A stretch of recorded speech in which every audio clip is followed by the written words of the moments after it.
हमारे साथ इस वक्त श्याम जाजू जी हैं। आप वाइस प्रेसिडेंट बीजेपी के हैं और आप दिल्ली के प्रभारी भी हैं।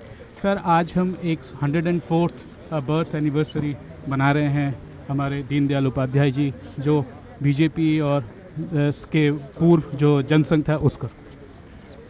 पंडित दीनदयाल उपाध्याय जी का बहुत बड़ा योगदान भारतीय जनता पार्टी को यहाँ तक लाने में है।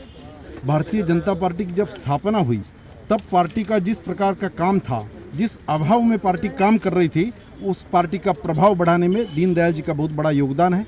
वो एक चिंतक के रूप में, एक आदर्श कार्यकर्ता के रूप में, एक आदर्श नेता के रूप में उन्होंने जो जो सीख भारतीय जनता पार्टी में दी है, उसी आधार पर भारतीय जनता पार्टी का मार्ग प्रशस्त हुआ है और भारतीय जनता पार्टी आज अपना पैर जमा रही है। सर, दीनदयाल उपाध्याय जी का मूल मंत्र था अंत्योदय, जो लास्ट माइल में जो है उनका उत्थान हो, और आपने अपने उद्बोधन में भी एक एग्जाम्पल दिया।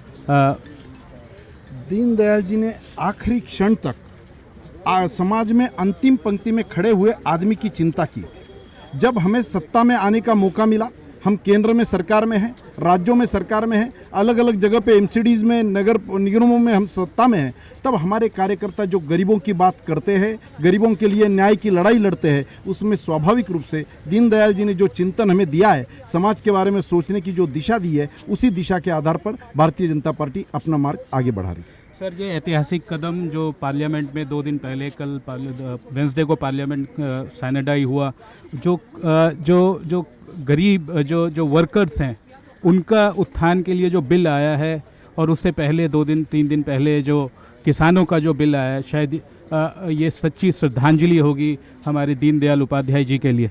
दीनदयाल जी की सीख आज भी कालोचित है, प्रसंगोचित है और इम्प्लीमेंट करने लायक है। इसका ही परिणाम देश के प्रधानमंत्री नरेंद्र मोदी जी ने लेबर का जो बिल पारित किया, उसमें लेबर के हक की लड़ाई हमने लड़ी है।